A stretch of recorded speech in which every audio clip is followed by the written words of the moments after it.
What up, football fans all over the world? It's your boy, Mac the Giants fan, here with my guy, the super dope co-host, Al Costas. Your boys is back. Y'all know what time it is. It's time for that real deal NFC East round up. Punch that intro.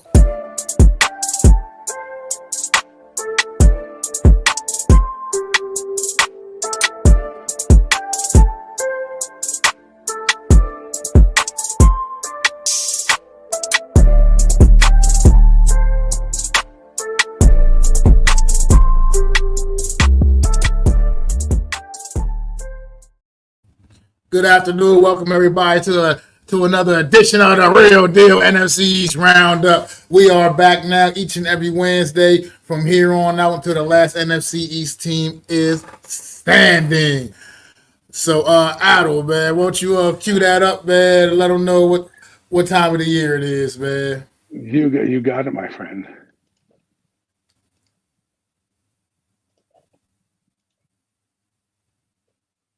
Hold on one second.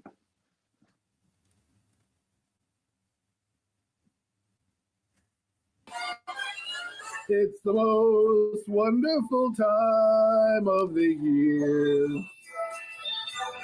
with the fans that are yelling and everyone's yelling, you have a good year. It's the most wonderful time of the year. It's the happiest season of all, with the parking lot greetings and fantasy meetings that are too long. It's the happiest season of all. There'll be draft parties for hosting and beers for toasting and nachos in the stove.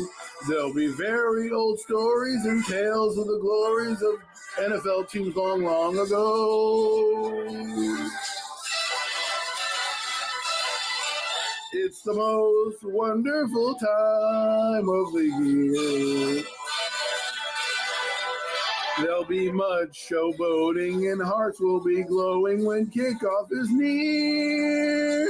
It's the most wonderful time of the year.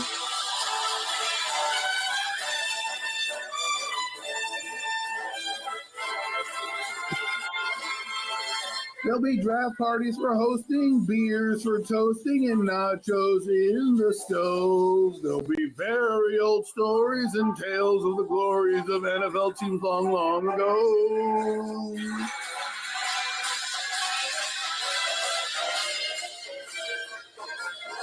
It's the most wonderful time of the year. There'll be mud showboating and hearts will be glowing when kickoff is near. Yes, it's finally here. Yes, it's finally here. Oh, it's finally here. The season is here.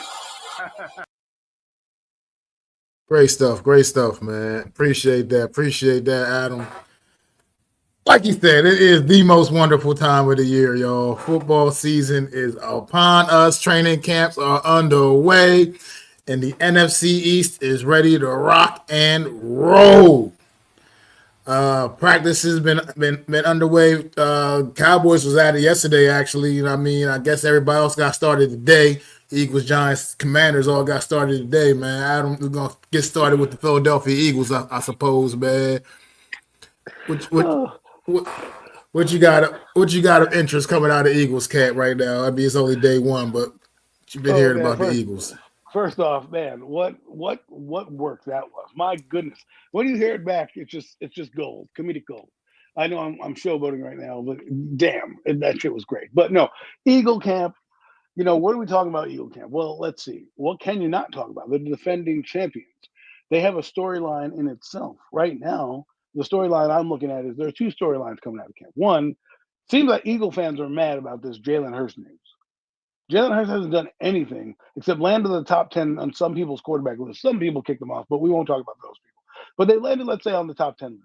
And we are arguing about whether or not it should be on the top 10. This is what you call winning team problems. That's what this is. Winning team problems.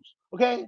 Not worried about how many wins you're gonna get, not worried about your offensive line. The worst thing that you're doing right now is worry about someone's list about whether or not Jalen Hurts is a top 10 quarterback. That is so hilarious. Now, obviously, they are defending champions. There are some storylines. One, Kobe Dean, I see, is injured. He'll start on the pup list, but that doesn't really matter because they already kind of filled his slot anyways with Zach Bond and a few other guys they already brought in from the kid from what's that kid from Alabama? They brought in that linebacker. But that, Yeah, I know. that's one storyline. The second storyline is, can Saquon Barkley do it again? So for me, let's address Jalen Hurts for a minute. I think Jalen Hurts is a good quarterback. I really do. I don't think there's anything wrong with him being in the top 10. I don't necessarily think he's the ninth quarterback on the list. I do believe he fits somewhere between 5 and 8. There are more talented guys. Now, we had this discussion before about on Premium Takes. Go watch it back. It was a great show, probably our best in a long time. But we talked about kind of how people evaluate quarterbacks and where they rank them. And to me, if you're the Eagles and your one storyline going in more than anything is about how do you repeat, and if Jalen Hurts is a top 10 quarterback, at least to start right now, because it's so early, what are we talking about here? Do I think he's top 10? Yes. Do I think he's top 2? No. Do I think 5? Yes. I think the guy has a clutch gene. I think he shows you he's a leader and he's a dang good quarterback. That's what he is. But is he better than other guys? I have no idea. But hey, good to see you back, man. Mac, what are your thoughts on the Philadelphia Eagles? Some of the I mean, storylines. like you said, first of all, thanks for stopping in, Dealer, man. Appreciate you, man. Yes, we are back each and every Wednesday, man. 5:30 p.m. Eastern time, each and every Wednesday, and here until the last NFC East team is standing. But yeah, the Eagles, like you said, they're the defending champs, man. And if, like you said, if one of your major stories coming into this training camp is just worrying about where your quarterback was at on a quarterback ranking list, those are good problems to have, man, because that's not really a problem. I mean, at the end of the day, I know the professional that Jalen Hurts is. He's not worried about that. He personally is not concerned. Us as fans, something to give us something to talk about, sure. People in the media give him something to talk about. Who's not talking about it is Jalen Hurts. I can guarantee you that for sure. All he Absolutely. is as laser focused as he always is, ready about the task in hand, man. Ready to go out there and try to defend his world championship that his team got. I mean, they went out there. They got those beautiful Super Bowl rings the other day. I Oh my mean, goodness. that you talk about taking over the top right there, man. Now that's setting new standards of Super Bowl rings. Now every year, every team now when Super Bowl is just gonna look to beat the team the year before. I mean, hit the button, the little wings come out. Oh, I mean that was bananas, man. But Wow. That was not a ring, Mac. That was like a friggin' rock. That was. I sent somebody the video, and I'm like looking at this thing I remember what Michael Strahan said when the Giants won the Super Bowl. He was like, "I want a 10-tabler ring." You can see it from 10 tables away. That's like a 10 building ring. Like that thing is so huge. Like I saw crazy work. the video when they opened it, and he pressed a button and it opened, had hydraulics and this little light. It was kind of spinning in there. I'm like, damn, Tiffany's. I was like, y'all went all out for your team, Philadelphia Eagles have a big, big, big ring coming out. And it's funny because you're reading some of the headlines now, and Mac, you put a great point. They're trying to put the championship season behind them. They're not even going in as the defending champs. That's what their mindset is. I don't know how you can avoid that. I really don't. You are the defending champs. Honor absolutely. that. Honor Target that. is on your back. Right. Honor that. Don't be like, well, we're not gonna, play around. And I get it, the clean slate stuff. But to me, if I'm now going to be the hunted as being the hunter, guess what? I'm going to walk out with the biggest stick I got and say, yeah, come get me, because I ain't going nowhere. I don't want to pretend that we weren't champions. That mindset is hard. Know that you're champions. Live up to the level of excellence that you want to live up to and make everybody meet your standard. Don't sit here and try to poo-poo the season. I get the mindset. Put it behind you. It doesn't mean anything. It means a whole lot because everybody's looking at you, regardless of how you want to look at it. Everybody's looking at you. You went to the Super Bowl a couple years ago and then failed. the previous season. You got to the wild card game and then failed. This year they're going to see if you can how deep you're going to take it. Will Barkley get 2,000 yards? How are we going to stop you? Did you get a blueprint to stop in the Kansas City Chiefs? The target's on your back. It's big time. And I understand how they want to compartmentalize, and that's Jalen Hurts and how he thinks he doesn't want to think about the MVP. But dang it, I'll tell you this: your fans are going to think about it. You have a rough game because let's say teams are gunning for you now. They're gonna revert back and say, "Wait, where's the MVP performance? Where's this?" So you might as well just own that you're the defending champs and just walk with it. I don't know how you feel about that, Mac, but I mean, it is like you said. They whether you like it or not, whether they like it or not, they are the defending champs. Target is on their back. Everybody's gonna be. They're gonna get everybody's best shot, week in, week out. They're getting everybody's best shot. Everybody wants to knock off the champs, man. But at the end of the day, let's face it. This Philadelphia Eagle team who won Super Bowl back in February are still an improved football team as you come into this season. I mean, that the roster has still yet been improved. I mean, they got superstars just all over the place. In every positional group, they have superstars literally everywhere on this field. Everywhere you look on this team, they have top stars, top guys at their position. I mean, from quarterback to running back to wide receiver, tight end, on across the offensive line, the defensive line, the secondary, linebackers. I mean, this team is absolutely loaded. So it's going to be up to them, honestly. I mean, they're going to go as far. I mean, as far as they. I mean, it's up to them. Anything that happens to this team is it's on them because to me, there's no roster better constructed than this Philadelphia Eagle roster anywhere in the well, league, man. This you're is right about just. that. I mean, this is just it's absolutely insane when I look down this roster top to bottom. Then the names and the players they have. I mean, Zach Bond's coming off a career season. Is he the real deal? We have to find out. I mean, it was last year kind of a flash in the pan. He just came out and went balls to the wall. He got paid. Is he going to be that same guy? We'll find out. Yet to be determined. I mean, rookies from last year, Cooper DeJean, Kenyon Mitchell. I mean, these guys coming off of tremendous rookie seasons. Are they ready to take that next step in their sophomore campaigns? This is the questions the Eagles are asking themselves. You know, this is what they have. This is what they're dealing with going into camp. They're not dealing with a hot mess like some of the other teams. Another team we'll be talking about later. They're not dealing with all that crazy chaos. They just gotta go in, stay focused, and keep their eye on the prize. Man, really not. Honestly, not much to really say about them other than the fact that they are what we know they are, and I mean, everything's gonna be up to them. What's going on? No Mets, no Jets, man. Appreciate you stopping in, bro. As always, man. Well, the roster is constructed pretty well, right? Like you said, and I'm not gonna poo-poo them because they have these star players, right? We will see if some of the guys that got paid have that Super Bowl hangover, right? This is where it comes in. They want to be a dynasty. Guess what? Your dynasty starts now. Okay. No one's going to remember the last one. But if you get to 3 Super Bowls out of the last 4 years, 5 years, guess what? You're going to be considered a dynasty. You're going to take the mantle from the Kansas City Chiefs, regardless of if they end up in the Super Bowl, right? Because they've been to the Super Bowl 5 out of the last 6 years or whatever the crazy stat is, right? So, what do you want to build on? How do you want to do it? You talked about the winning team problem. You when you have so many guys, on your team. I mean, the quarterback room is loaded with young talent, right? You have Dorian Townsend-Robinson, Tanner McKee, Kyle McCord, Jalen Hurts. The running backs, they have Saquon, AJ Dillon, right? Will Shipley they drafted. They have AJ Brown. They've got Terrence Marshall Jr. They have Anai Smith and Devontae Smith as well. Like they've got guys at every level. Tight end, obviously we know them. Dallas Goddard, Grant Carlatis, and then the defense. It goes back and forth. So it's really interesting to see how they're going to come out because everyone's going to get their best shot regardless of how you like it. Now, we'll find out opening night what kind of team it's going to be. Are they going to steamroll everybody?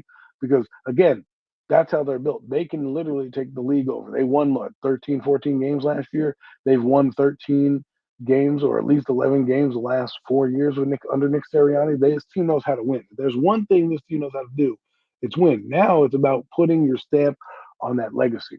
What will you be? Will you be a flash in the pan, that a team that we never talk about? Or are you going to take the bull by the horns and be the dominant team? Because, again, like you look at the Lions, I was watching the NFL, quarterback show, and they embraced being the top team. They wanted that. They wanted that. They wanted everybody to come through their building. They wanted all the smoke. Obviously, it didn't work out for them in the long run. Because of a up and coming team in this NFC East, but you got to embrace it. And I think we'll find out early on if this team is sloppy. Because remember, last year, the last time they went to the Super Bowl, they lost a couple of their coordinators. Well, guess what? They lost a couple of their coordinators again, right? Let's see if those coordinators that they bring in, you know, Kellen Moore to be exact. Let's see if that absence is going to be missed. If there is one real dramatic storyline with the Eagles, that will be it. Because remember when they lost Shane Steichen and the Gannon guy, right? Both their offensive defensive coordinator the year they went to the Super Bowl, they fell off the next year when they were adjusting to the new D coordinator and the new offensive coordinator. Then last year they got Vic Fangio and they got Kellen Moore. Obviously this year they don't have Kellen Moore. So what are they going? How are they going to look offensively? Is what I want to know. Will they be able to make adjustments? Or will it be talent based? Kellen Moore and that absence might be the key to how this season goes for the Eagles. Because if they become predictable like they were in 2023, I don't think they will be because they have 26 back there. So him alone kind of changes everything. But the point is, what will they be? How will they adjust to this? Will Nick Sirianni be the play caller? This will be yet to be determined, but it's going to be interesting to watch to see while they're being hunted how their offense is going to come out, if it's going to change any, and what they'll look like. Yeah, absolutely. With all of that, what's going on, Coach? Thanks for popping in. Appreciate you, man. Peace and blessings to you as well. And let's you gotta. I mean, look, I'm not gonna sit here and just completely slob all over these Eagles right now. I mean, look, just like any other team, they do have some things you can maybe try to dissect, and we can try to dissect some things with this roster a little bit. And but reality, we all know, at least for right now, on paper, they are the best team in football on paper. But I was going to ask you something about like their quarterback situation a bit. Jalen Hurts, we know obviously we just spoke about him. I believe in the talent of Jalen Hurts. I believe he's a top quarterback in this league for sure, a top 10 guy, absolutely. And but after Jalen Hurts, man, in the event we talk about the Eagles, their roster, their depth, and everything, but in the event that Jalen Hurts were to go down, that's where I think there's a potential weakness, a little chink in the armor here on this Philadelphia roster. I mean, if Jalen Hurts goes down, you're looking at what Tanner McKee and Kyle McCord, rookie out of Syracuse that they just drafted this past season. Do you feel like they maybe look to try to maybe upgrade that backup situation just in case, or you think they should just go ahead and be comfortable with how things stand right now? Well, good observation. I think they're going to be comfortable with Tanner McKee. They traded Kenny Pickett to the Browns, remember? And they brought him in to be a backup. And who got the start over the Giants at the end of the year? It wasn't Kenny Pickett. It was Tanner McKee. I don't know if Pickett was injured or whatnot, but the point was they had some faith in him. And this is going to be his third year in the system. Is there always a chance to upgrade? Harry Roseman, yes. He always is scanning the waiver wire. Do I think they're in desperate mode to get one? I don't think so because I believe they really like Tanner McKee. Because again, teams that are calling, right? I think Kenny Pickett went to the Browns. If I'm the Browns, why the hell would I want Kenny Pickett when I could get a guy like Kenny McKee or something like that? And if you're the Eagles, if you didn't believe in Tanner, which obviously you believe in him somewhat because you're getting rid of Kenny Pickett, but you're also bringing in Kyle McCord because Tanner McKee, I think, is a free agent after this year. And so you may want to bring somebody up the pipeline coming through. So I think having a young quarterback room is interesting. I don't know if they'll bring in a veteran. We'll see how their season plays out. If they're coming in, if Tanner McKee's coming in to do like a game or two because it's a blowout, or Jalen Hurts is injured for a week or two, then fine, he'll be fine. But if they get in the weeds of it and he's pulls a hammy and is out 8 weeks, I could see them making a desperate move for a team like the Giants, right? Pulling a Jameis Winston or a Russell Wilson, or a team that has like an abundance of veterans that may not be out there. But I don't think they're going to do that right now. I think they're going to let training camp play itself out.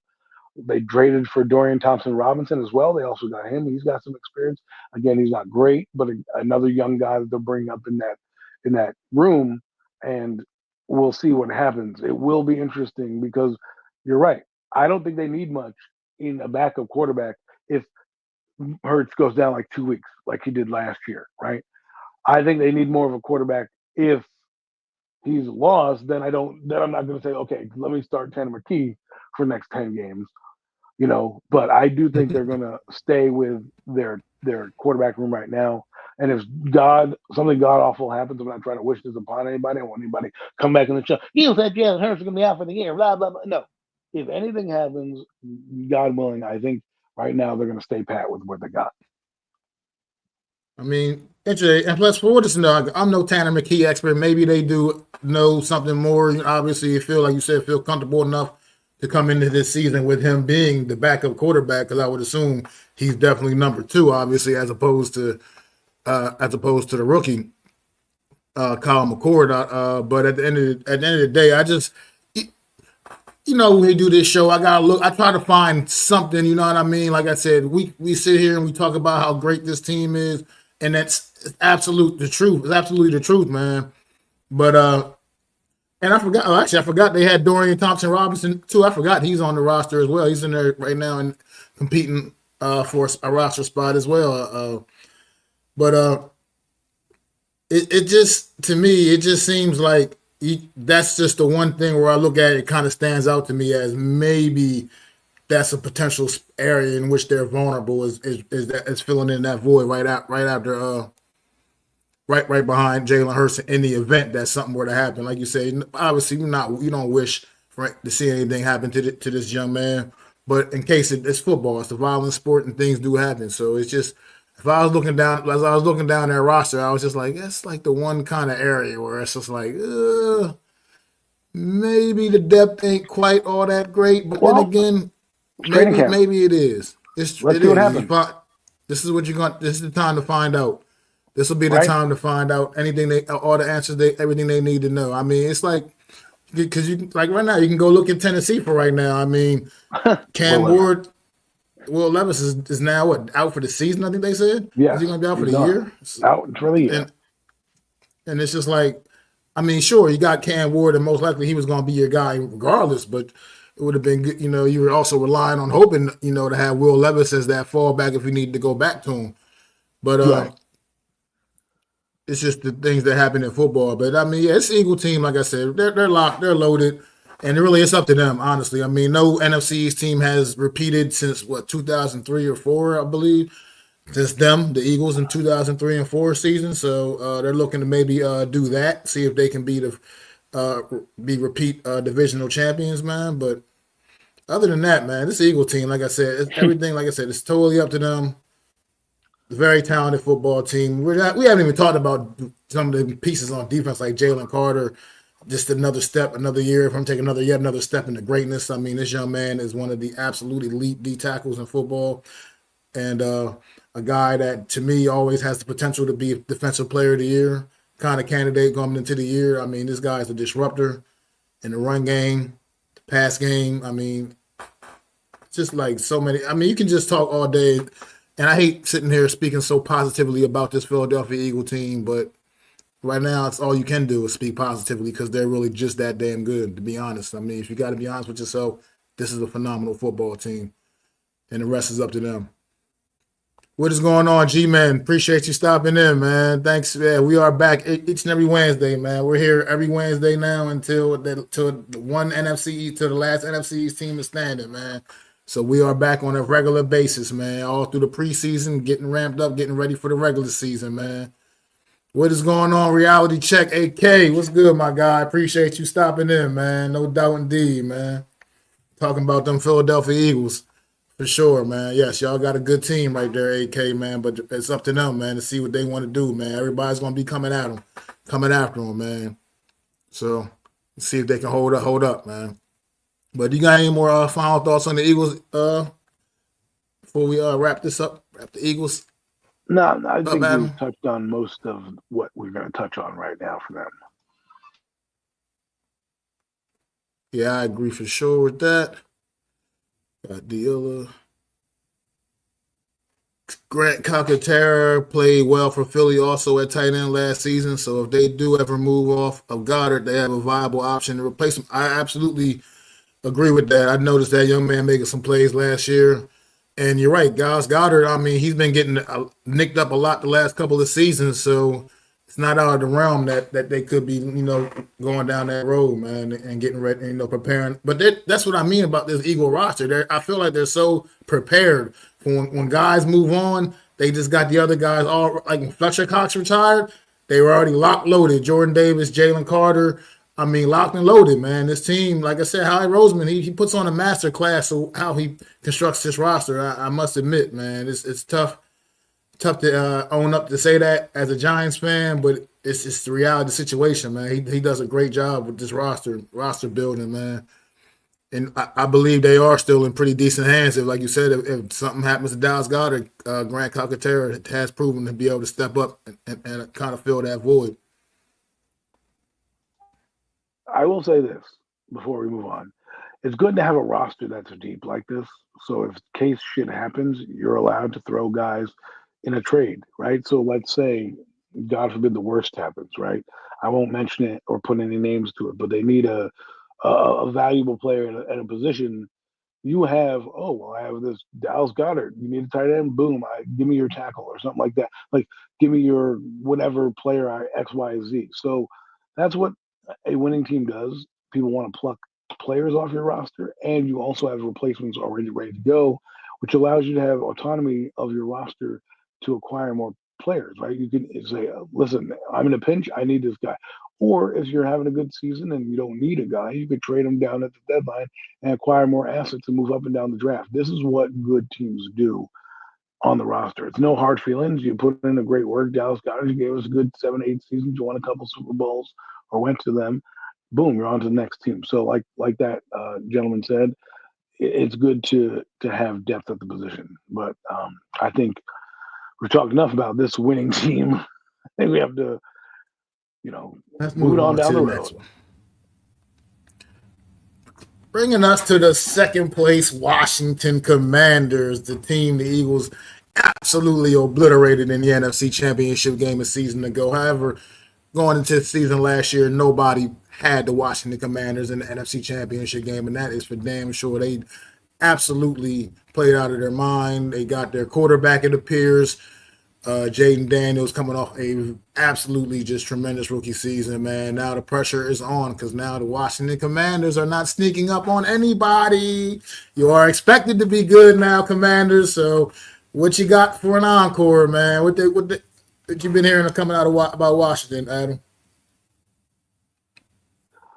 Well, let's just say I didn't have them, like you said, on my bingo card to get that far. As a matter of fact, I don't think any of us did after the piss poor season they had before they fired the entire regime, right? And all of a sudden, you're like, well, what's going on with the Washington Commanders?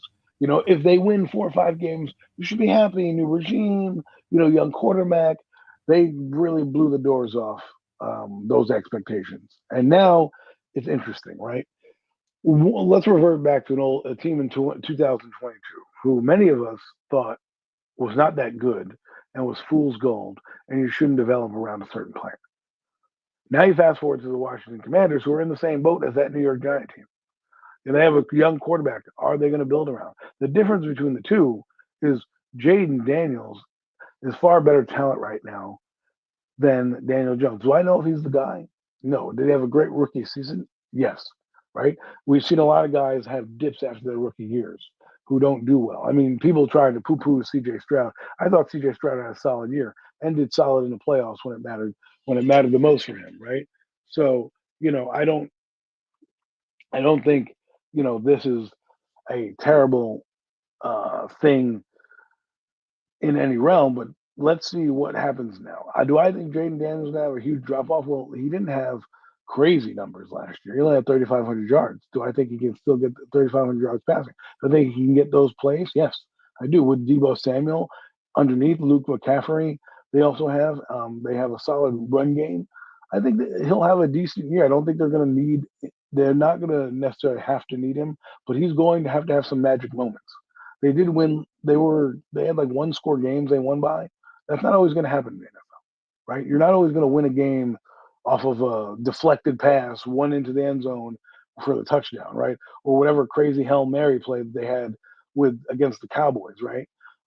That they had, or against Chicago, and then the Cowboy game last minute they won a game crazily, right? So they're not going to be able to do all that, but the expectations have risen, like you said, and anything short of the playoffs, I think, is a failure. They can't be. They can't.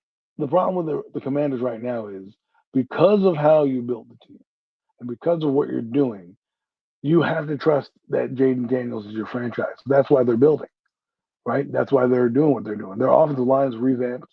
I'm not saying it's great, but you went out and traded for Larry Tunsil. Jaden Daniels got a little bigger, right?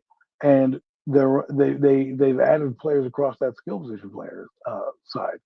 The one guy that they should pay that someone's talking about is Terry McLaurin. Let's get into him so we can take that monkey off our back, and then we can jump into the defensive side. Terry McLaurin is great. I like Terry McLaurin. I've already have liked Terry McLaurin. Mac, I know, loves Terry, and I'll let him get into this more.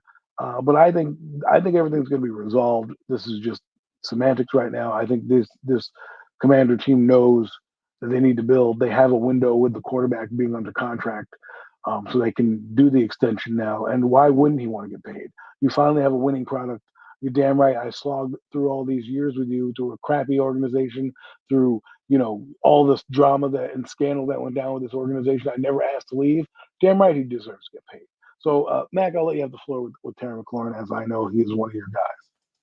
Yeah, man, Scary Terry, man. I've always appreciated what he brings to the table, man. He's been a great, to me, a great receiver that's been on a lot of pretty rough teams throughout his career. Before last season, man, finally got some stability at quarterback, and you saw the year that Terry McLaurin had. Absolutely, you need to pay this man, Commanders. I mean, this man's been loyal to this franchise, and he's been there through all the ups, the downs, all the bullshit, all the BS. You got to pay this man. It shouldn't even be. You shouldn't even be thinking about it. It shouldn't be something. No hesitation. You should understand what the plan is, and the plan is you need to get him paid. You need to get him taken care of because he's your absolute superstar. I mean, other than your quarterback, obviously, but he's your other superstar on that offense. He's the guy that brings it all together, man. He made huge catch after huge catch after huge catch a season ago, man. I mean, sure, is he Justin Jefferson or Jamar Chase? He's not one of those. He's not there. He's not on that tier of receiver. But at the end of the day, he is a very accomplished, a very good wide receiver. He is polished. He runs great routes. He has amazing hands. Like I just don't understand what the issue is here. Like don't revert back to like bad habits. I mean, from the last regime, man. Like in the front office, take care of your guys, man. A guy like Terry McLaurin absolutely deserves to get paid. You know what I mean? I know he's not out here demanding Jamar Chase money. He knows he's not getting a deal like that. But you got to give him what he's worth, man. You got to pay that man straight up. Let's see what we got here. He says, how do you feel about Debo Samuel, another addition that they added this offseason via trade, the Commanders? He said, I think he's a solid player, but he's nowhere near what he once was 3 seasons ago. Ben Sinnott is the player that I'm curious to see how they would use him. I mean, I get it, but I think Debo Samuel right now, they seem to have a plan for Debo Samuel, but this Terry McLaurin situation is now putting a little monkey wrench in that because theoretically, here's where an issue is with the Commanders. Like, if Terry McLaurin for any reason holds out into the regular season, man, Debo Samuel pretty much in a sense becomes wide receiver 1 for them, and that kind of changes maybe the way some of the plans they may have had going with Debo Samuel, who I know. I've read some things saying that they had some plans on utilizing him in a similar manner to what he was doing in San Francisco. But Debo he's one of those guys, and it's kind of just the way he plays. He's such a physical wide receiver. I mean, he's always dealing with the nagging injuries, man. So yeah, I don't necessarily see him really bringing back that quite that same magic from a few years ago. But he is still a very, I do agree, he's a solid player that brings something to the table. I don't know how you feel about Debo Adam and the addition of him to this offense.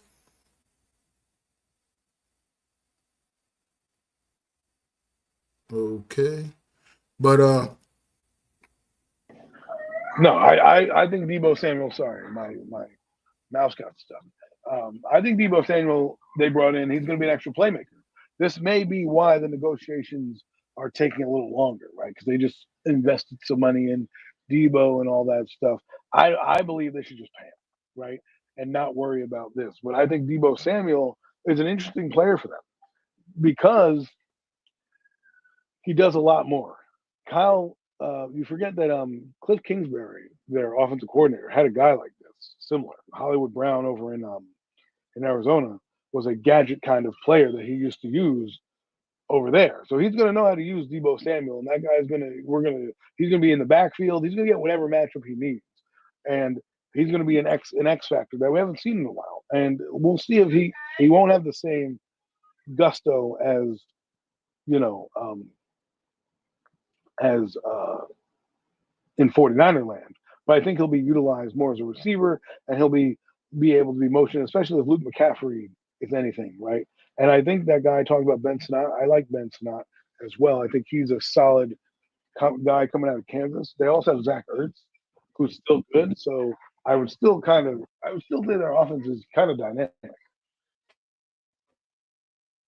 yeah, that's on the offensive side of the ball. I feel like yes, because I mean they have a committee of running backs. I think they don't really necessarily have that one standout bell cow. Brian Robinson Jr. I wouldn't necessarily consider him that standout bell cow running back, but he's definitely their top guy. But after that, they got a committee of guys. I think they come together and with the addition of Jaden Daniels, what he adds to the run game as well. And Debo Samuel, like we were just talking about, he can add something to the run game as well. So they got some guys I think that really kind of help keep that run game going. So offensively, I feel like this team pretty much they're in a good place offensively, but it's the other side of the ball that's kind of a little more sketchy. I think a little more work needs to be done on that side of the ball on defensively. I mean, sure they brought in Von Miller, we got Bobby Wagner resigned, but these guys are obviously they're older now at this point in their careers, and they still bring a great veteran leadership to the locker room. But what do you think you can expect from this team defensively, Adam?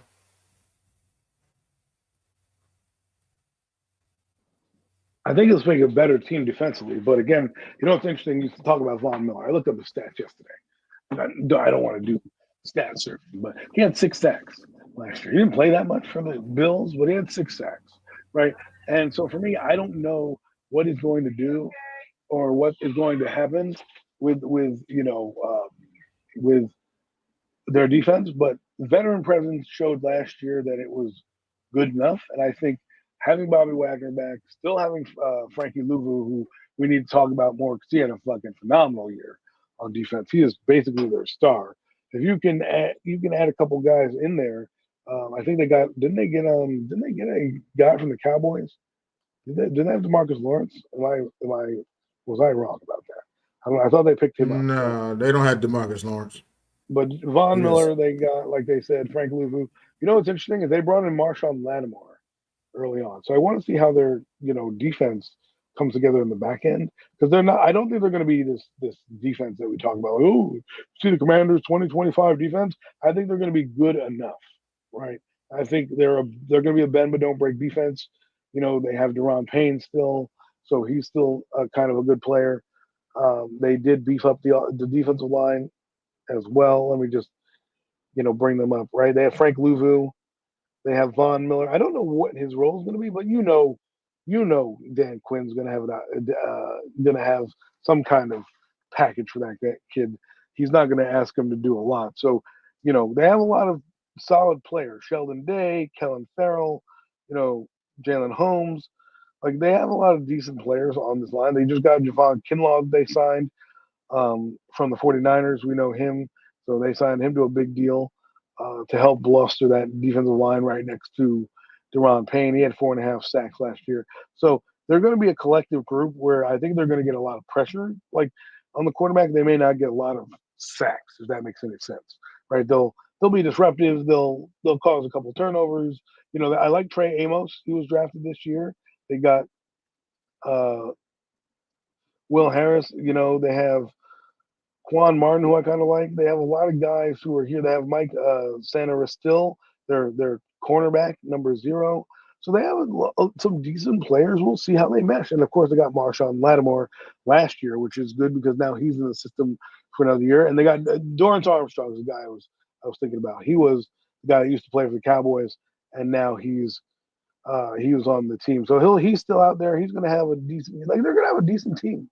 Like he had 5 sacks last year. So they're going to bring it in a collective manner, and they're not going to need like a lot of. They're not going to have like probably a huge sack guy. They're probably going to do it in a collective manner. Yeah, I can agree. I just wish. I mean, they did a lot of work through the off season, like you said. They put some pieces around their young quarterback. Helped like Laramie Tunsil was a big time addition, and they've done it's like a lot of great things. I feel like on the offense side, but I just feel like I'm just still not quite sure if they've done quite enough on defensively for me. I feel like they're in a division where they're competing against some really good receivers up top to bottom, week in and week out, just in your division alone. I mean, what the Eagles have, what the Cowboys now have, the Giants, you got Malik Neighbors, you got over at the Giants, and you never know if somebody else, steps up in that receiving core as well. And I just don't know. I mean, I'm just not so sure. I mean, like you said, I can appreciate the signings of a guy, like I said, the veteran guys like Devon Miller, and then having Bobby Wagner on board. And like I said, they do bring some leadership on that side of the football. You got, like you said, high energy guy Frank Louvo. But I just still feel like you said, they're missing something on that edge, man. Like you said, I don't expect this team to even have a double-digit sack guy. And I'm just not sure where the sacks are really coming from. When I look down their roster, I don't see any real true presence that I feel like on that edge that's going to really be true difference makers, unless you do get something more out of Von Miller than I'm expecting at this stage of his career. I mean, I just think I would have liked to see them do a little more throughout the offseason to bolster that side of the football up, man. But I think they are still a very good football team, and I think with Jaden Daniels at the helm, they can still put together a very tremendous season. 2 giant goofballs. What's up, guy? How you doing? Heard you guys on the Pat Leonard podcast. Good stuff. But real quick, their defense doesn't need to do that, though, right? Their defense doesn't need to have a huge sack guy, because if they have, let's say they collect 30, 35 sacks, right? One guy has 7 here. Like I said, Von Miller had 6 in a limited basis with the Bills, right? You don't think he gets 6 sacks in this year, and that'd be pretty good. I mean, they had Dorrance Armstrong, you just mentioned, 5 sacks. You had Deron Payne with 4.5 sacks.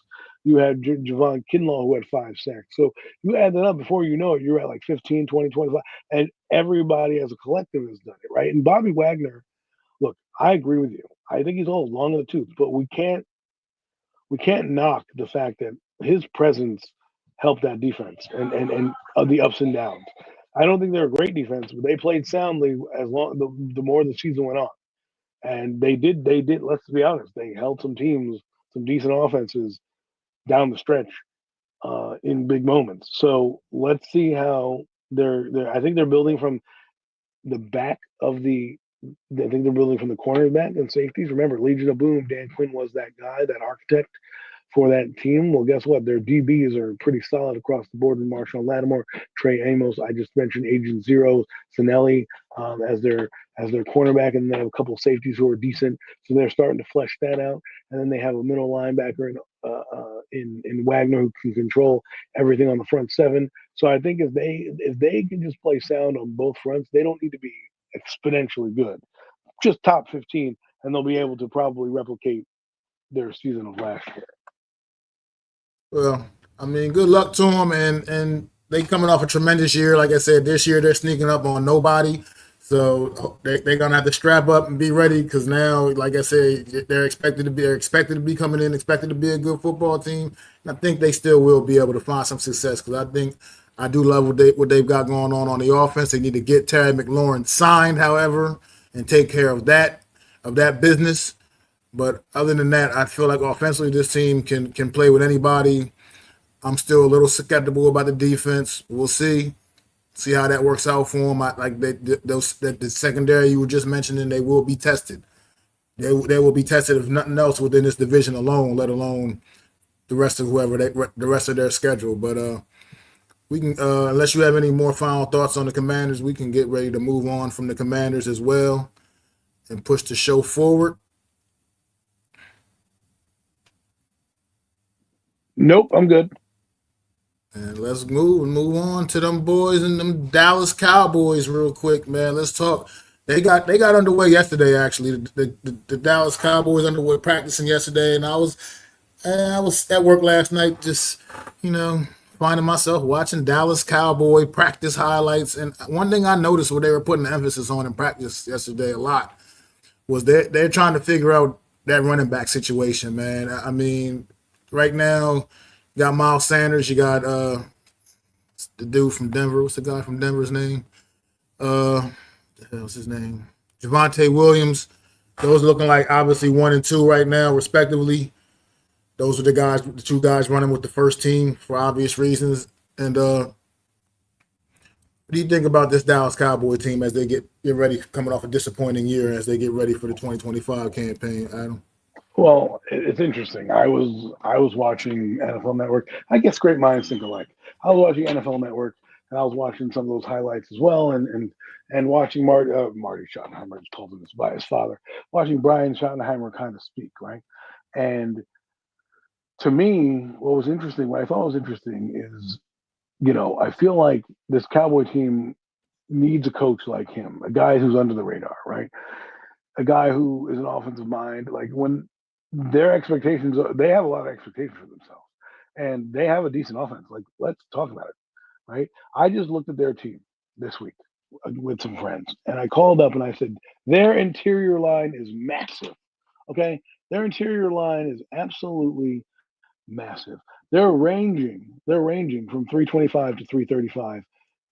The smallest guy is, I think, the smallest guy is their center. I could be wrong. I have the roster up. Let me just get it for you guys so you can talk. I don't think actually all four out of five starters from my research have are over 325 pounds. That is insane to think about. Okay, they have a massive offensive line, and people keep saying to me, "Oh well, they have Brian Schottenheimer. He stinks." Guess what? Brian Schottenheimer was the offensive coordinator last year, so he's going to be able to to call the plays similar to last year. And when we talk about these Cowboys, they didn't. People say they didn't have a great offseason. I mean, they got Jadon Blue in the backfield, right? He's decent out of Texas, late round pick, right? They have Miles Sanders, Deuce Vaughn, and Javonte Williams, who was decent in Denver as a second back. I mean, are these bell cow backs? I don't know. Miles Sanders had 1,000 yards in the Eagles at one point, so who knows? Maybe he bounces back with a massive offensive line, right? Their receiving core has Paris Campbell, C.D. Lamb, and oh, by the way, they got a guy named George Pickens there as well, who, by the way, is having a phenomenal start to his training camp with Dak Prescott as they're building chemistry right now. So this team has so let's look at their starters on the offensive line, right? T.J. Bass, he's their right guard, 325. Okay, Cooper Beebe, their center, he's 335 pounds. Jesus, you know what I mean? They just drafted what? Not Tyler Smith. They just drafted Tyler Booker. Want to know how big Tyler Booker is? Take a guess. Just round numbers. What do you think? Well, I mean, he's 320. 320. 320. So I just take these three guys on their offensive line in the interior alone at 320. So that's Tyler. That's with Tyler Booker. Let's go to the Smith kid, right? The Smith kid, the one that everyone thinks is not that good. Terrell Smith, the left guard, the guy who will be out there bulldozing people. Okay, that guy. You want to know how much he weighs? 332 pounds. Okay, they're left guard. Now, they're only guy that they have on this team right now, like even Tyler Guyton. Look at Tyler Guyton. Their first round pick from last year. He's a tackle. He's 322 pounds. Taylor Steele is the only guy on their starting roster who's under 315. He's listed here at 310, and that could be a lie depending on how they list him. Well, what am I saying here? If I'm them, I'm not doing much, but I'm running downhill. Those three guys that I mentioned at 325, 335, 321, that interior is going to maul people. And if they do what I think they're going to do offensively, and that's kind of remain the same, we'll see if Brian Schottenheimer calls the game any differently. But think about that. They're not changing much offensive coordinator. Defensively is where I'm intrigued now. Because quietly, again, the Cowboys are making these quiet moves that if they pan out, they're going to look geniuses. If they don't, like Miles Sanders and all those guys and George Pickens, they're going to look dumb. But defensively, they got a coach in Eberflus. I don't know how you feel about Eberflus, but I think Eberflus had a decent defense for Chicago, when he was there. And even though they weren't good offensively, their defenses were pretty solid. And he now comes in and he doesn't have to focus on both sides of the ball. All he has to focus on is doing what? Coaching defense. And if I'm him, I'm finding a way to get Micah Parsons and putting him all over the field, which we'll talk about him in a minute because obviously he has a contract. I was going to say, yeah. But if you look at their team defensively, right? They got Miles Smith. They just brought back Dante Fowler. They have Micah Parsons. They drafted that kid out of Boston College. They got Sam Williams back. He's healthy. They have Marshawn Nealon, who's competent. Odigizua, they spent money. When you start to rack up their names, you're like, oh wow, they have a solid team defensively. They could be pretty good. They got Kenneth Murray via trade. They have DeMarion Overshown when he comes back from the pup list, right? They have Shamar James, who they just got. I don't know. I think he is he. Did he the one? I think they got. I thought there was some controversy with him, but I think he's okay.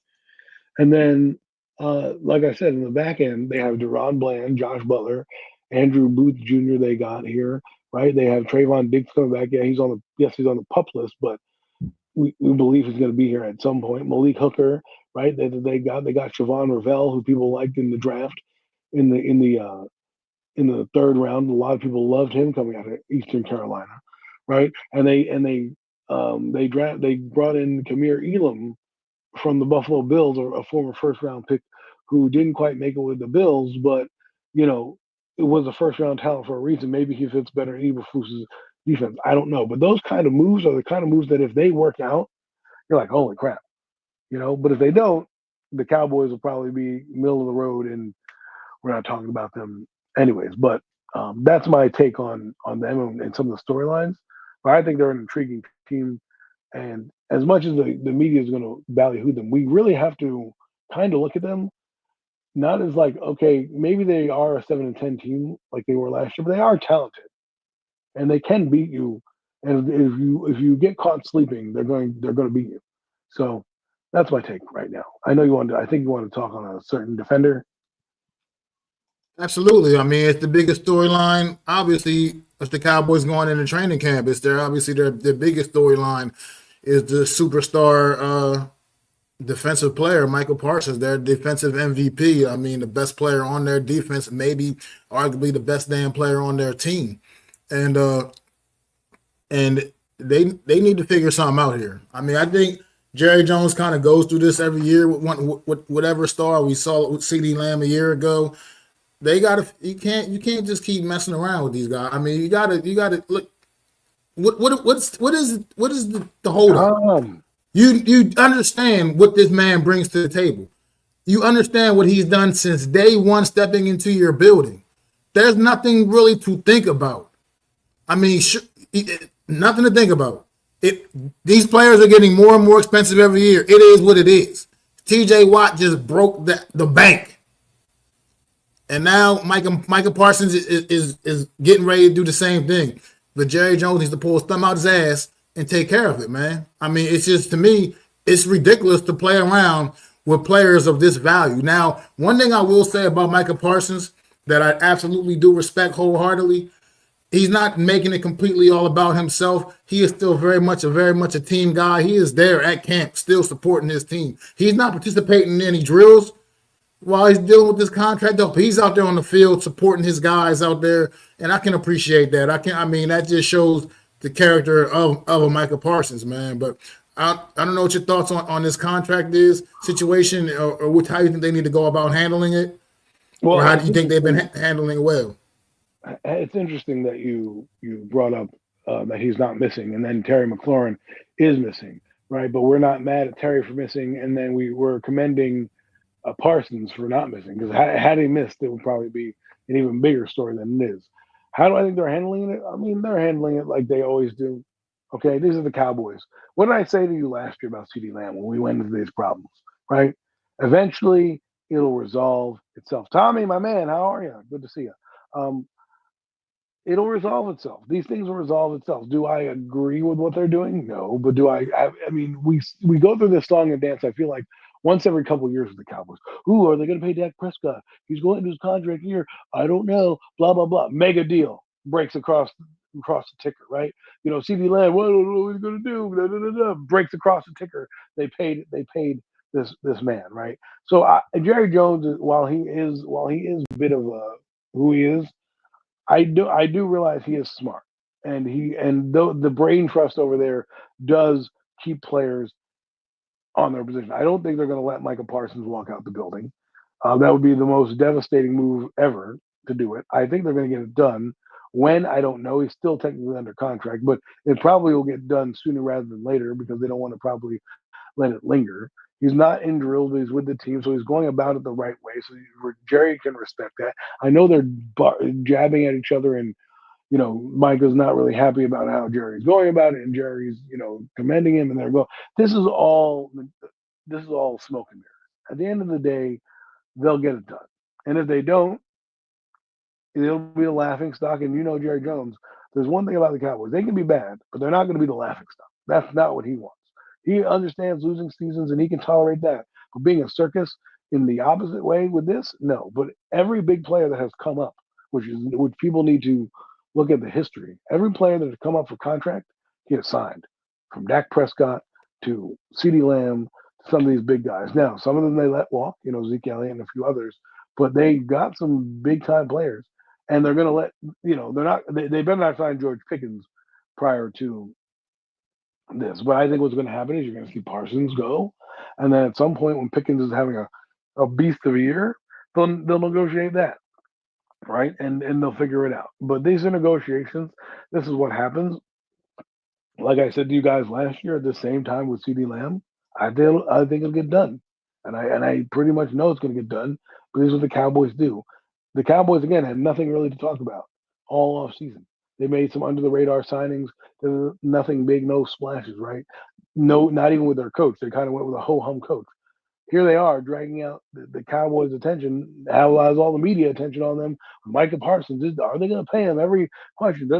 Please, they love that. They want to be relevant. That's how they are getting relevant. And at the end of the day, I think Jerry Jones is going to open the purse strings like he always does with his three main stars.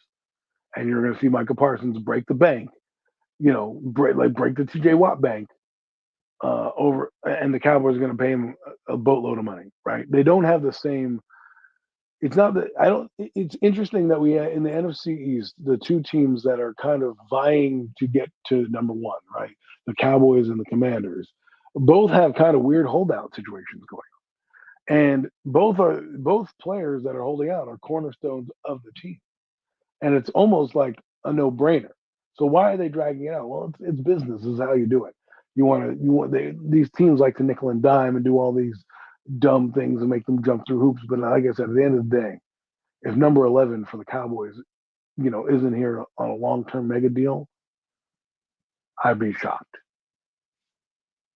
All right, well, let's talk about guys that are right now participating in. How about George Pickens, a guy they brought in? They were able to trade for with Pittsburgh Steelers this all season. A guy that kind of has a little bit to prove. I mean, he's got a pretty bad reputation, kind of. As not necessarily a team guy, kind of a me first guy, attitude, kind of a bit of an attitude problem. It's been so far, I'm hearing nothing but great things in Cowboy land. with him, like you said, him and Dak trying to build up that chemistry. What do you expect? Kind of do you expect to see from a George Pickens? Is he willing to understand coming in here? He's not wide receiver one here on this roster. He has something. Does he have to have that full understanding of his role? What do you expect from George Pickens? I expect a huge year from George Pickens. It's a contract year. He knows he has to button it up. He's going to be on the grandest team, a team that's going to get him the ball, right? I think one of the, I think Deila, I'm sorry if I'm pronouncing your name wrong, Deila, he mentioned it. He said, I'm not worried about Dallas and the running game. Dak will have another year of a ton of pass attempts. Well, guess what? You brought in, George Pickens, who is gonna. Here's the reputations. His agent is in his ear telling him, "Yo, you make a star with the Cowboys. You're going to get paid. They're going to pay you."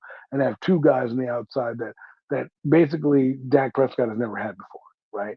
And we're not talking about a washed up Brandon Cooks. We're talking about a kid in his prime who was frustrated. I get it. Pittsburgh is not the offense for George Pickens. This is the offense for George Pickens. And I think him coming in with his reputation, these are the kind. Listen, if there's any team to go to be braggadocious and pretty out there with your personality, the Cowboys are it. In the history that I've known the Cowboys, they don't turn away from personality. Okay, they embrace that shit, good, bad, or otherwise. Okay, that's what they do. That's how the Cowboys have their swagger. They love that shit. They almost weird. I mean, they brought in, what is that kid? Not Landry, Gregory. They had that kid on the team for a while, right? And they took his personality in. So they don't give a damn about personality. They give a damn about results. And the one thing that George Pickens has done is produced on the field. Okay, so the Cowboys get a win-win. He sucks.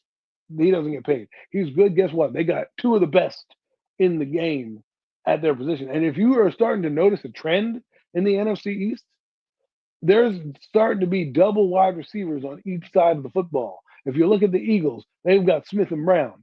You look at the Commanders, they got McLaurin and Debo Samuel. If you look at the Cowboys, they have CeeDee Lamb and George Pickens. I mean, we're talking about top tier wide receivers are going to be coming out of the NFC East. Okay, and to me, again, when you have Dak Prescott, thank you, Deila, you know, when you have a team like Dak Prescott, a guy who's going to have high attempts at the football, it only means that George Pickens is going to eat. Think about all the times CeeDee Lamb was double teamed last year. They had nobody because he was washed up and the quarterback couldn't get him the ball because he was injured, right? So they doubled and tripled. He had 1,000 yards, CeeDee Lamb, with a bum shoulder. Didn't even play a couple games. Now you put an actual viable threat on the other side. We're not talking about like, a Golden Tate or some washed up receiver that you're bringing in here to kind of like an Amari Cooper to kind of relive some glory days. You got a kid in his prime who another team shipped off, who, by the way, replaced him for another guy in his prime, and DK Metcalf. So you're getting a low budget rental who could pay big dividends, for the Cowboys. And I'm not saying, no Mets is right. It is still the Cowboys. I understand that. But just think if they lock it up. And remember, I hate to bring this stat up, but this is a fact. Every year that Dak Prescott gets injured, the following year he has an enormous year. Okay? Remember, in 2023, he had the injured thumb and had a horrendous year. 2024. In 2022, he had the injured thumb. Horrendous year. Came back in 2023 and absolutely lit the league up in 2023. Okay? Going to the playoffs. And then 2024, he's injured this year, right? Expect big things out of Dak Prescott if he's healthy. That's what happens with this guy. That's his trend. And again, like I told you, the offense is not changing much from last year. Brian Schottenheimer was the offensive coordinator. May not have been calling the plays, but you don't think he stole Mike McCarthy's playbook or a couple things out of it? I'm sure he has. And with the offensive line I told you, I'm not trying to, boost the Cowboys up because we're in the NFC East. But as I always tell you, I'm a content creator.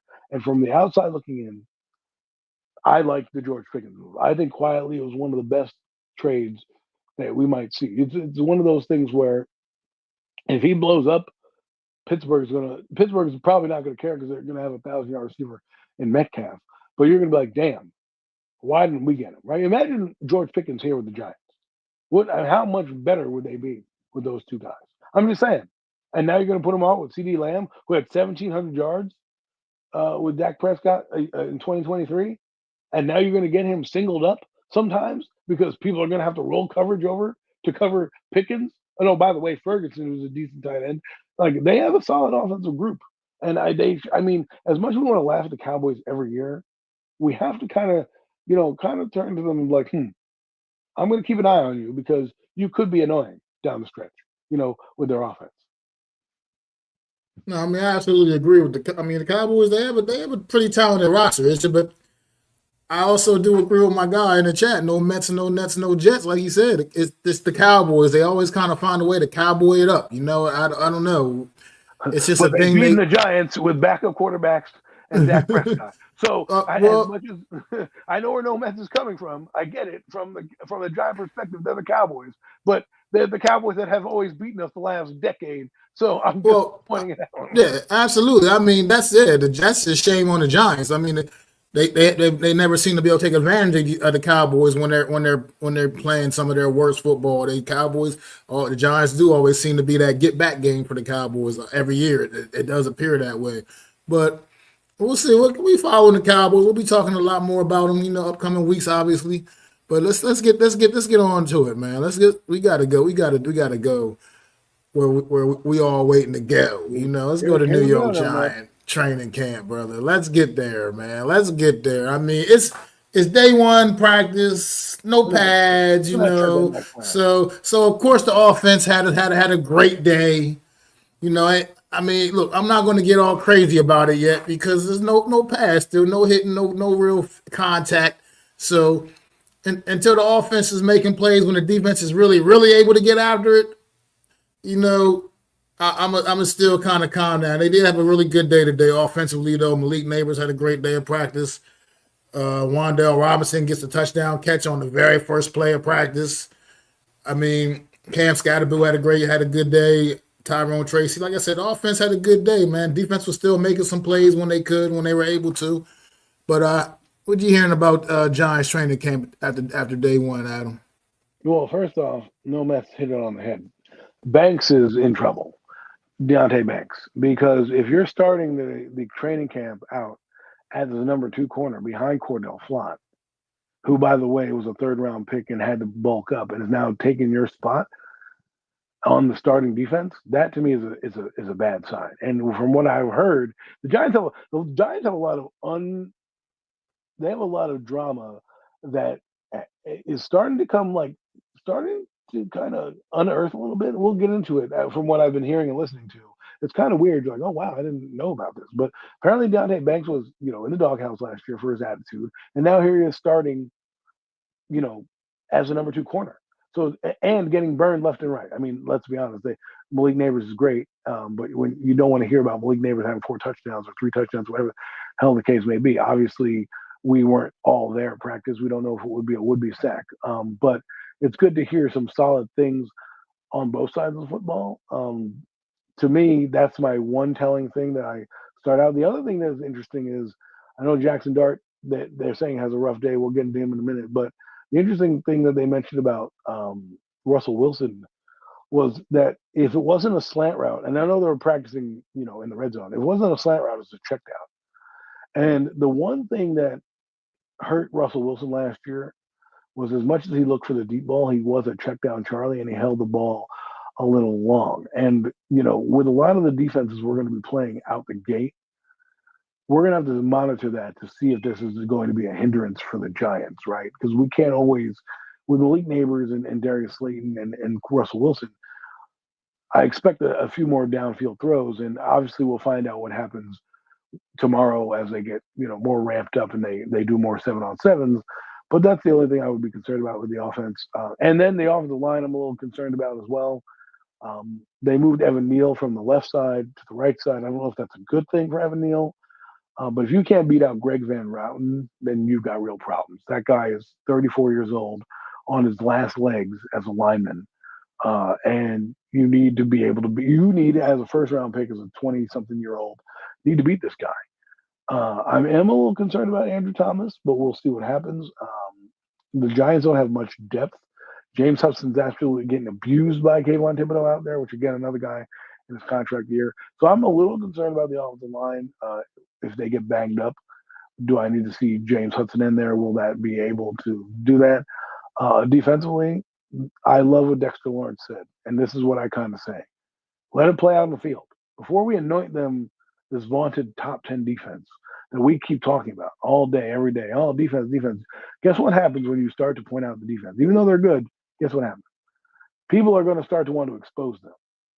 So I rather have them fly under the radar and kind of just let it be and let it simmer down because I don't want any hype going in right now for them. They haven't done anything to earn that hype, but let's let them build up that hype. It looks good on paper, but so did it last year. I mean, we had Kayvon Thibodeau last year. We led the league in sacks. It didn't stop the run for shit.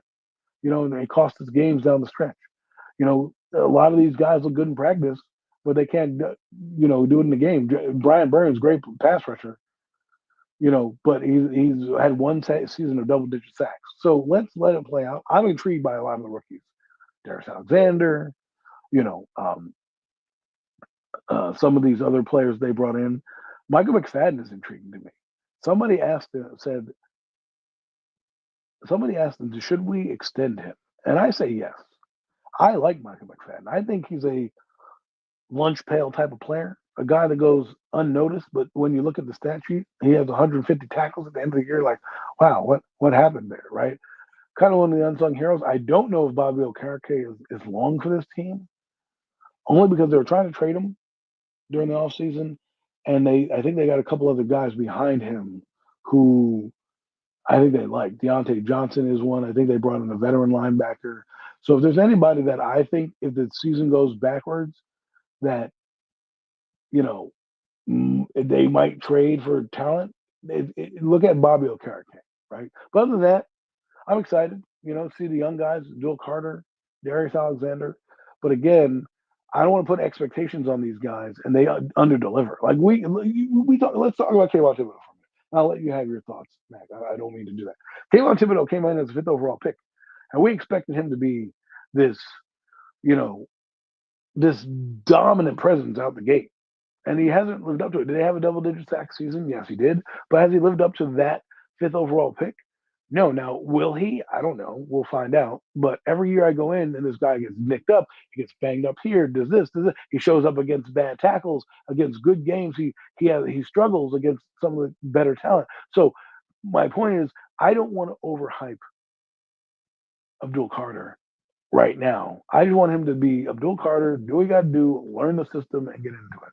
Now, I want to kick it to you, Mac, but I have 2 other guys on offense I want to address just from things I hear. But I'll let your thoughts go. Well, I mean, since you were just talking about Kayvon Thibodeau, I'm going to just start right there. I mean, he's one of the guys this offseason, you talking about guys, putting a little extra work in. It's a contract year for him. Kayvon Thibodeau been working, doing some wrestling training, just just it feels like he needs to be able to be more of a finisher when he gets to the quarterback. He said he wasn't satisfied, with some of the half sacks and stuff like that. So he's putting in that.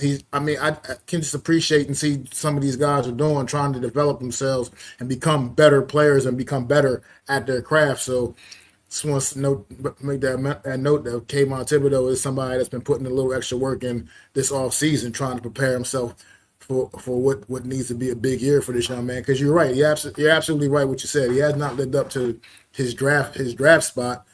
Has he been a pretty decent player? Yeah, sure. He hasn't been he hasn't been a bust. He's not on his last leg. I feel like he still has a bright future ahead of him. But at the end of the day, he's like a guy that was picked number 5 overall. He doesn't. He hasn't played up to quite to that level thus far in his career, and hopefully things can take a turn this season. I mean, all we have is the optimism of what this defense can be. I mean, we look at it right now.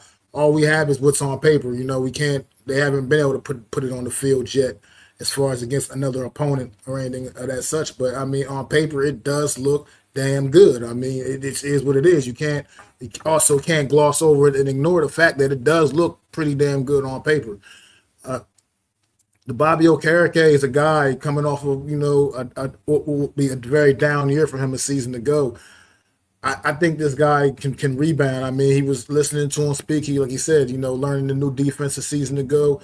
It maybe didn't take to him right away, quite like the way he would have liked to. He's got a better grip on it right now, and he feels more comfortable in the system. So I look to see if he can rebound because Bobby Okereke is a legitimate 3-down linebacker. He has nothing have to come off the field. Like I like Micah McFadden and everything he brings to the table, but Micah McFadden is a liability when it comes to pass coverage out there. I mean, it just is what it is. That's a weakness in his game, a glaring weakness in his game.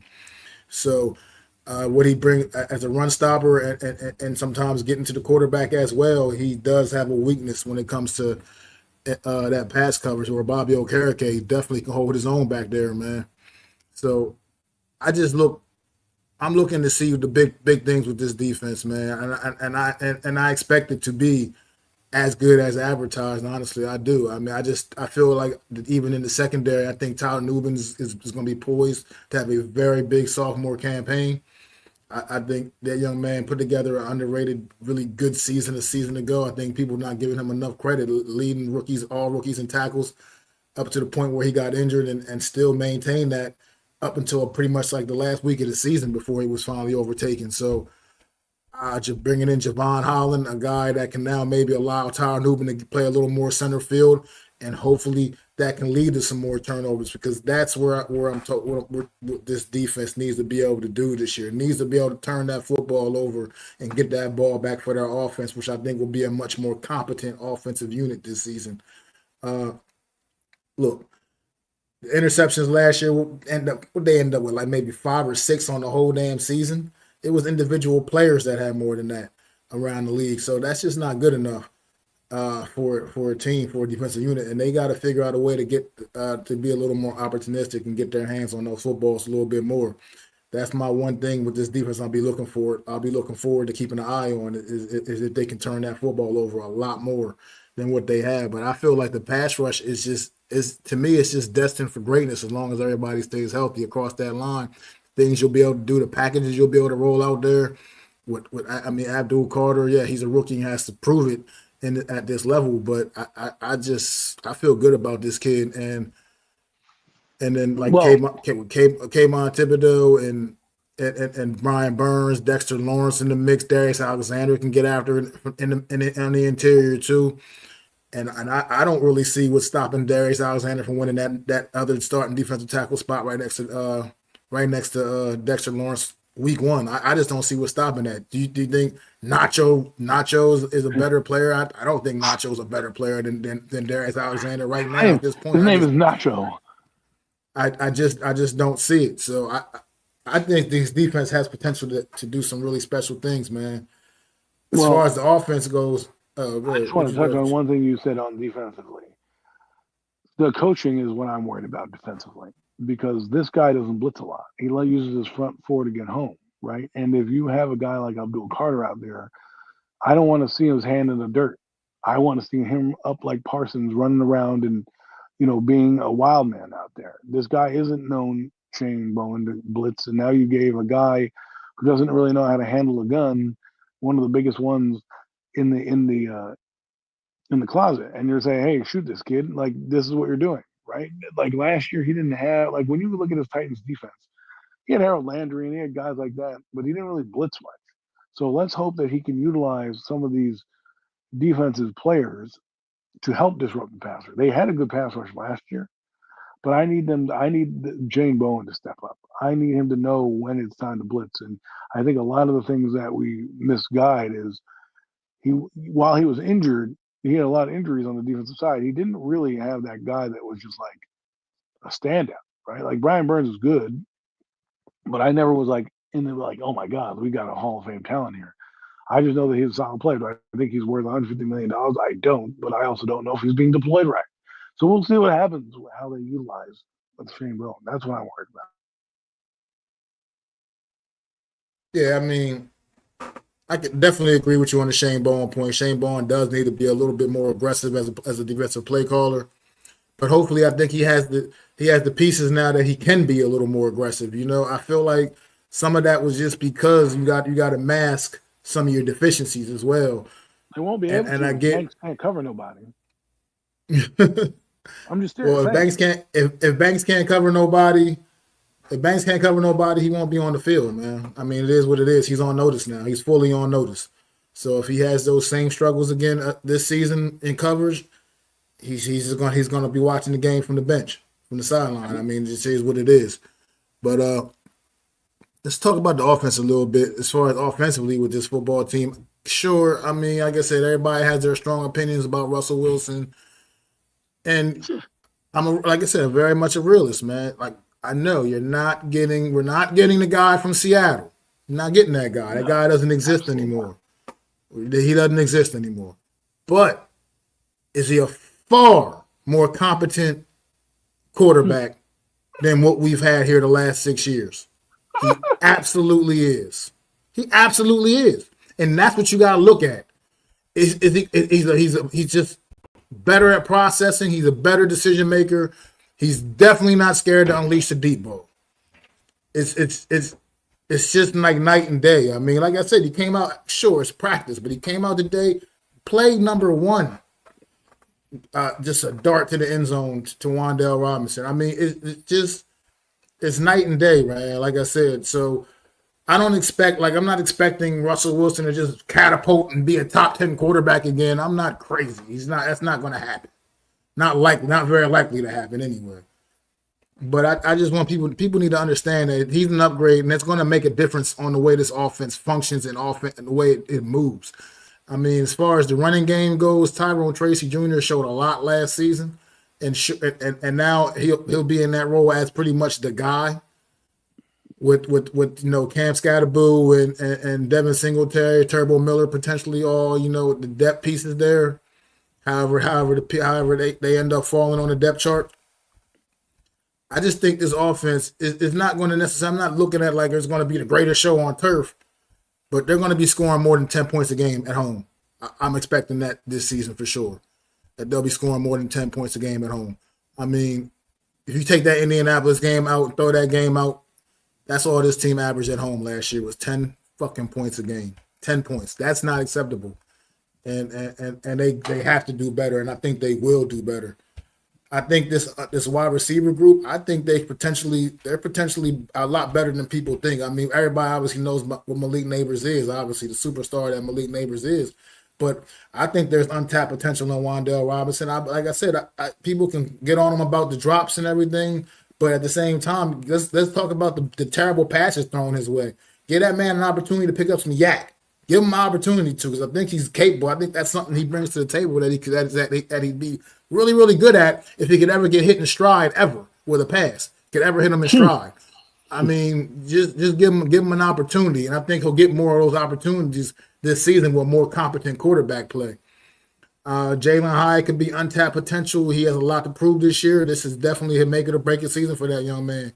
We don't really know. And then Darius Slayton, he is what he is, you know what I mean? And he can be that reliable kind of guy that's going to make those big plays for you here and there downfield, especially. I mean, he's proven that throughout his career. He can be a big playmaker down the field. You just need a quarterback that's going to unload that thing. Darius Slayton, I mean, so I think this wide receiver room, where it's not great, it's definitely, not as strong as some of their, their division rivals receiver rooms are. It's still, I think there's a lot of untapped potential here because it's been such poor quarterback play over the last several years here that we haven't really seen what these wide receivers really are, man, honestly. And I think we'll get a better opportunity to take a look at that this year, man, and we'll really have a better idea of what directions we need to go going forward and continuing constructing this roster. Well, you said some good points here. I think the black cloud of quarterback play is gone.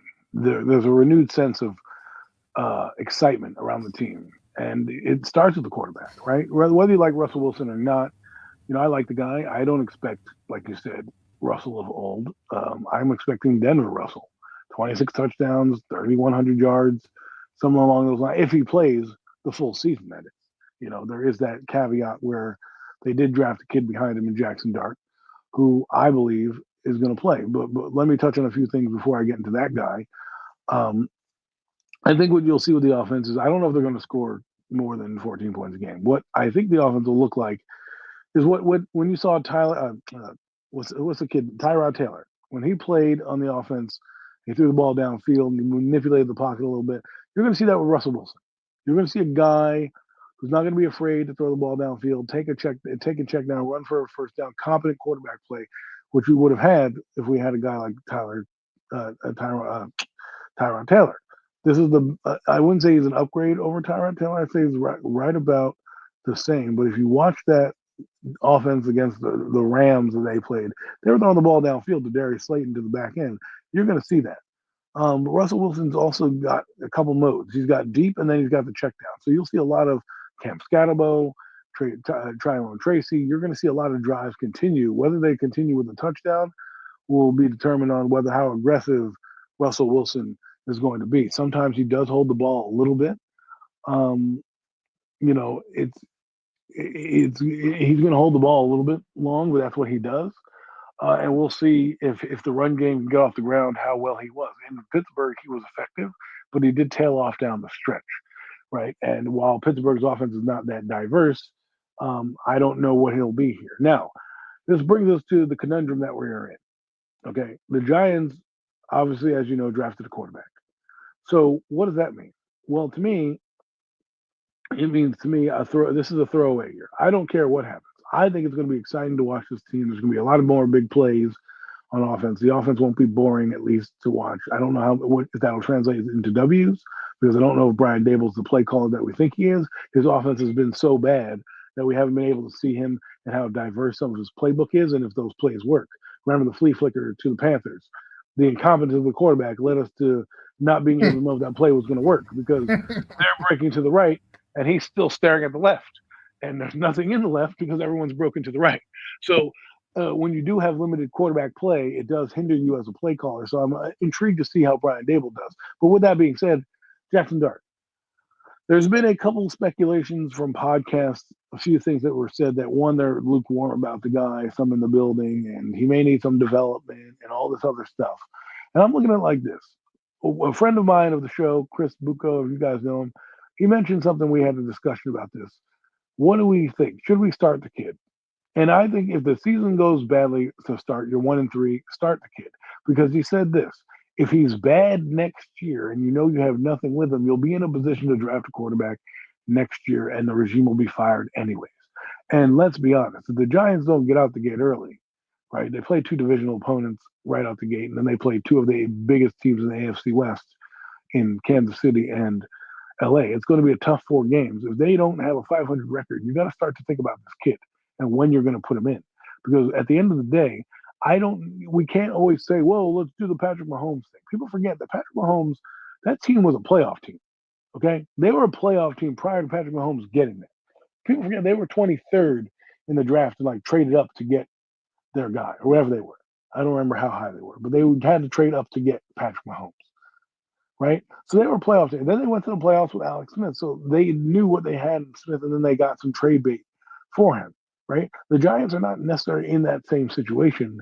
And let's be honest, they already showed you the writing on the wall with Russell Wilson. They're not giving. They gave him basically incentives to make $21 million, and there's a lot of incentives based in there. You would have to see an absolute unicorn to see all those incentives go down. So what it means to me is he's just keeping the seat warm. With that being said, I think what's going to define Brian Dable here is not Russell Wilson, because he's a 14-year vet. It's going to be how you get me to see Jackson Dart, because this guy is your quarterback. You hand selected him. Apparently, according to Pat Leonard, they weren't sold on anybody up until the week of the draft, right? And they chose Jackson Dart.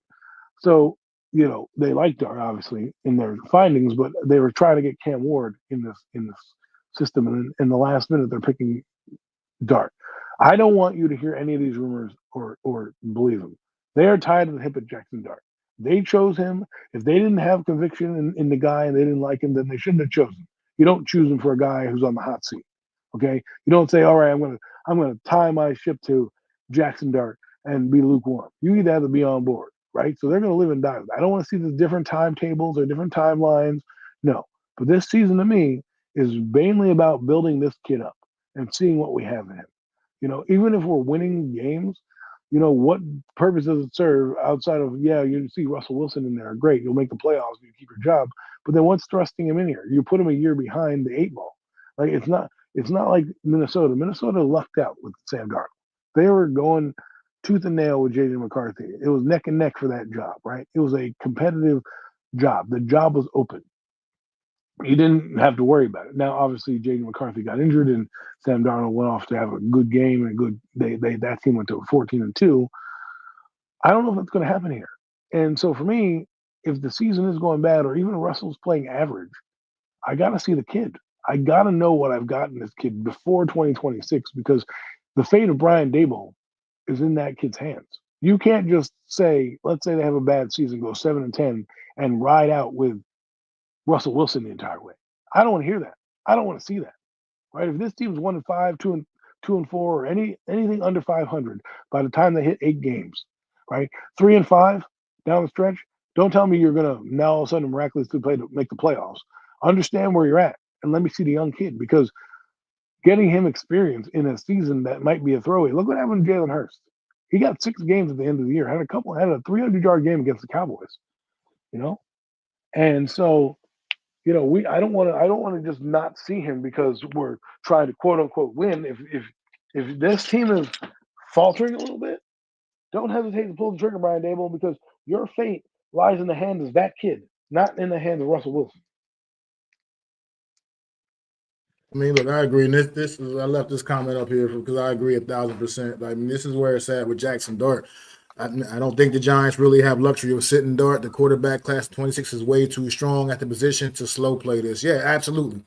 Because you need to know what you got in Jackson Dart this year, because what you got coming out next year, if you need to grab one of those guys, Exactly. you need to know whether you need to grab one of those guys. Exactly. So and you can't, like you said, you just can't slow play this. This is big time right now. This year, it's an important decision. This is going to be an important decision, man. And you got to find out what you got, Jack. Let's face it. Let me keep it all the way real, because I love this football team, and I absolutely do. And I think we're going to take some positive strides in the right direction. I feel wholeheartedly about that.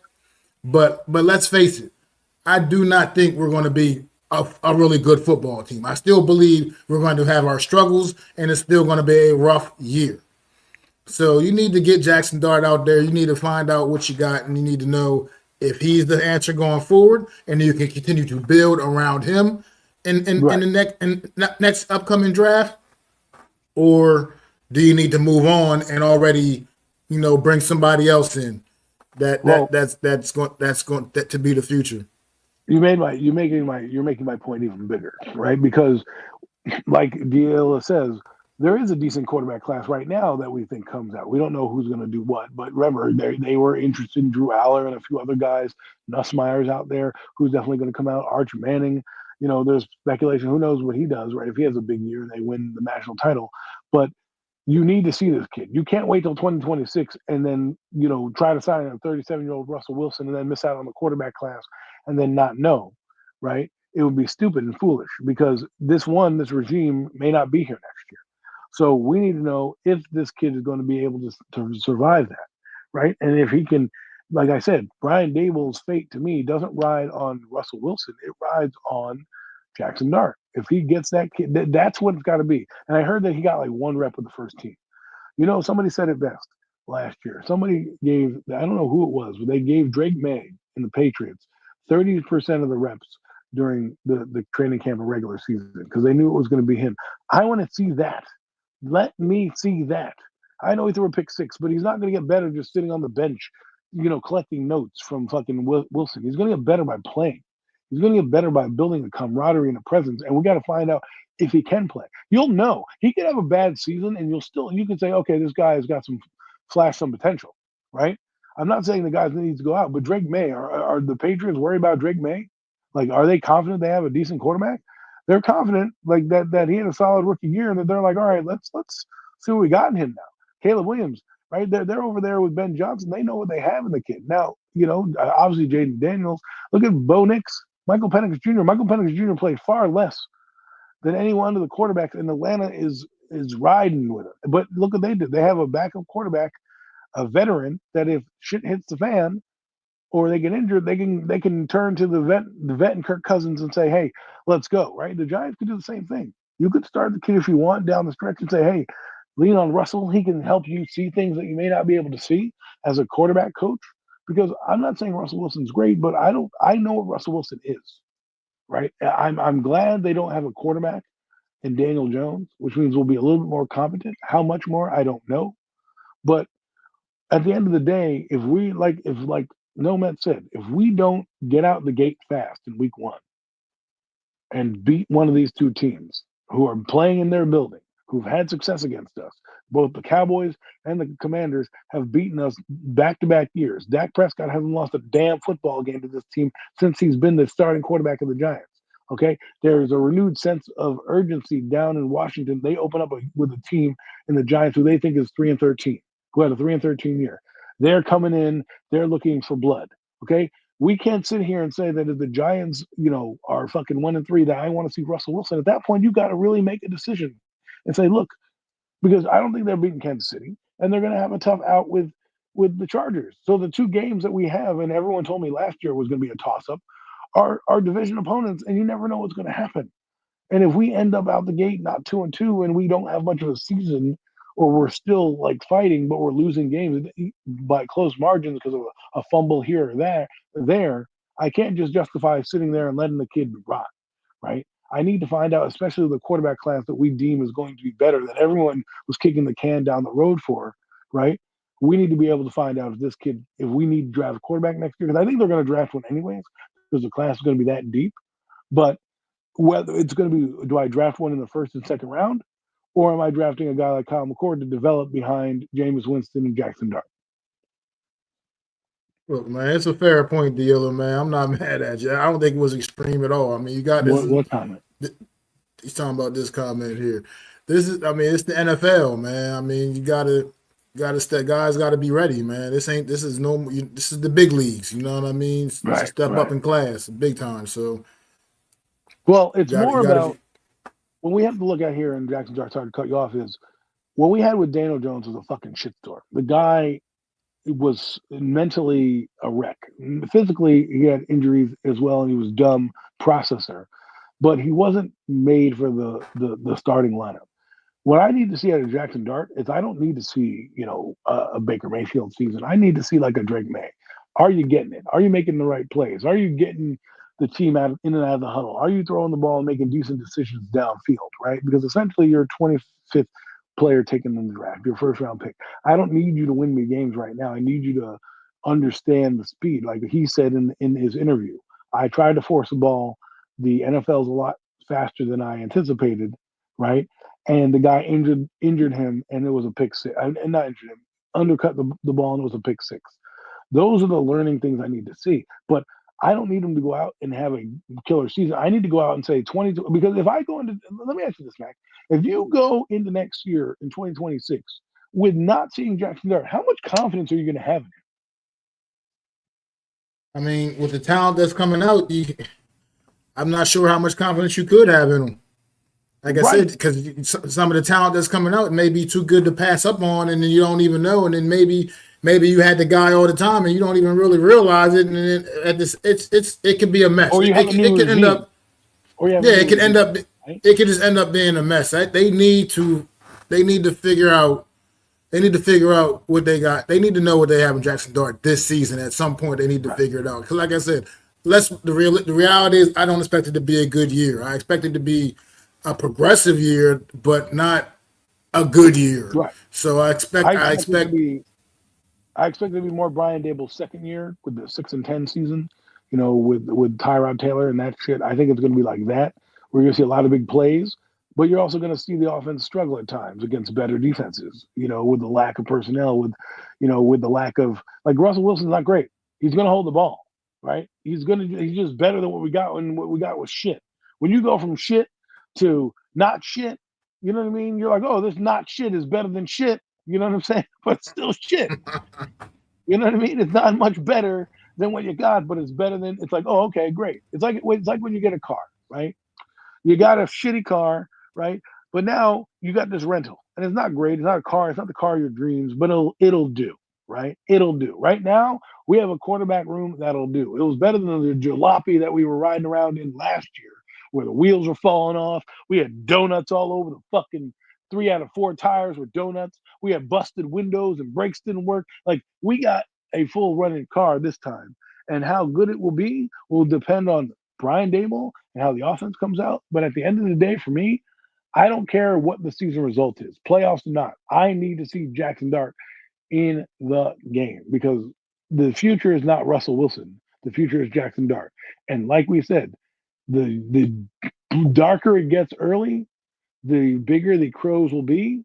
And come that season next year, because college football is going to have a big year, and they're going to be quarterbacks every week. If we're sitting here, we don't see Jackson Dart, or we think this guy's a fucking failure, and we see a guy like Drew Aller, and a new regime comes in here. They picked him up. They picked him 25. They didn't pick him number 6, right? So they're going to be able to kind of move on from him if they need to. So there's a big. That's for me. And I know we ran a little over time. I know Mac has a few more words, but I'm going to end it like this. For me, the Giants season, and take it as this. If you're going to hate me, you can hate me all you want. Call me a loser Giant fan, whatever. I don't care. I don't give a damn about the record. I give a damn about what Jackson Dart is going to give me. The Giants did that when they drafted him. If they had just given me Jameis Winston, Tommy Cutlets, and Jameis Winston, the expectation for me would be a little different. But since you drafted this kid, now my message is let me see him. I don't care what we do. I don't care how it looks. I need to know he's the future. And that's what my season needs to be this year. Yeah. And on that note, like you said, we have run a little over time. I mean, a little bit today. You try to keep it at a tight about 90 minutes or so. But at the end of the day, I wanted to deep dive a little bit into the O-line, but I'll say that for next week. You know, I will save it for next week because I do have to get ready to wrap things up for this week. Right. You're right. Let's save that for next year. Really appreciate everybody, you know, tuning in today. We really appreciate you guys coming back out, showing us support as we get the new season started, man. You're gonna get me and Adam here every Wednesday, 5:30 p.m. Eastern Standard Time. From now until the last NFC East team is standing, we are back in full effect each and every Wednesday, man. And we most definitely appreciate that. No other place I'd rather be on a Wednesday evening. That is a damn fact. In the news for Reuters, Broncos. But I appreciate. So we appreciate you guys coming out. Deilla kept the chat lit. Appreciate that. No Mets, no Nets, no Jets. Always, man. Appreciate the support, you guys. Make sure y'all go sub up, like on Adam's channel, and Adam Costas. Make sure y'all go sub up and like on my channel. Make sure y'all go sub up and like on the Hardcore Sports Network as well. Most definitely appreciate y'all, and we will be back next Wednesday, same time, talking about that NFC East, man. And we'll be getting y'all ready for the preseason action next week. As a matter of fact, that we'll be having preseason game to preview and discuss and talk about. So we'll see y'all next Wednesday, man. Thanks again for coming out. Thanks for the support, man. Peace.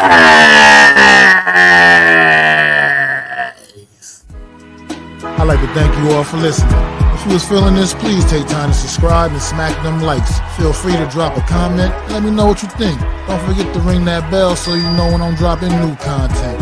It's your boy, Mac the Giants Fan. You can find me on Twitter, YouTube, and Facebook at Mac the Giants Fan. That's MACDA Giants Fan.